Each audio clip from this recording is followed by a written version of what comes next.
If I leave this house, it will be in handcuffs. I should have run for it while I had the chance. Now my shot is gone. Now that the police officers are in the house and they've discovered what's upstairs, there's no turning back. They're about 5 seconds away from reading me my rights.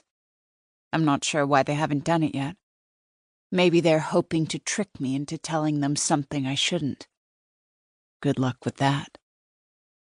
The cop with the black hair threaded with gray is sitting on the sofa next to me.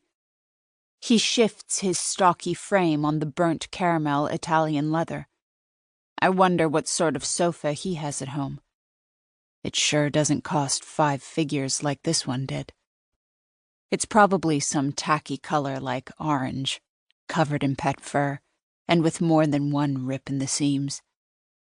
I wonder if he's thinking about his sofa at home and wishing he had one like this. Or, more likely, he's thinking about the dead body in the attic upstairs. "So, let's go through this one more time," the cop says in his New York drawl. He told me his name earlier, but it flew out of my head. Police officers should wear bright red name tags. How else are you possibly supposed to remember their names in a high-stress situation? He's a detective, I think. "When did you find the body?" I pause, wondering if this would be the right time to demand a lawyer. Aren't they supposed to offer me one? I'm rusty on this protocol. "About an hour ago," I answer. "Why did you go up there in the first place?" I press my lips together. "I told you. I heard a sound." "And?" The officer leans forward, his eyes wide. He has a rough stubble on his chin, like he might have skipped shaving this morning. His tongue protrudes slightly from between his lips. I'm not stupid. I know exactly what he wants me to say. "I did it. I'm guilty. Take me away." Instead, I lean back against the sofa. That's it. That's everything I know.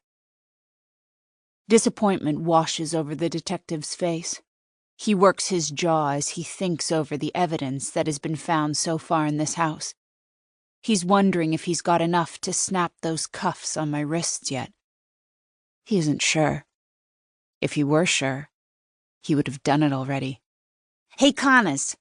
It's the voice of another officer. We break eye contact, and I look up at the top of the staircase. The other, much younger cop is standing there, his long fingers clutching the top of the banister. His unlined face is pale. "Connors," the younger officer says, "you gotta come up here. Now. You gotta see what's up here." Even from the bottom of the stairs, I can see his Adam's apple bobbing. "You won't believe it." Part 1. 3 months earlier. Chapter 1. Millie. "Tell me about yourself, Millie." Nina Winchester leans forward on her caramel-colored leather sofa, her legs crossed to reveal just the slightest hint of her knees peeking out under her silky white skirt. I don't know much about labels, but it's obvious everything Nina Winchester is wearing is painfully expensive. Her cream blouse makes me long to reach out to feel the material, even though a move like that would mean I'd have no chance of getting hired.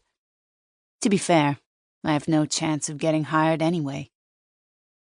"Well," I begin, choosing my words carefully. Even after all the rejections, I still try. "I grew up in Brooklyn. I've had a lot of jobs doing housework for people, as you can see from my resume. My carefully doctored resume. And I love children. And also," I glance around the room, looking for a doggy chew toy or a cat litter box, "I love pets as well."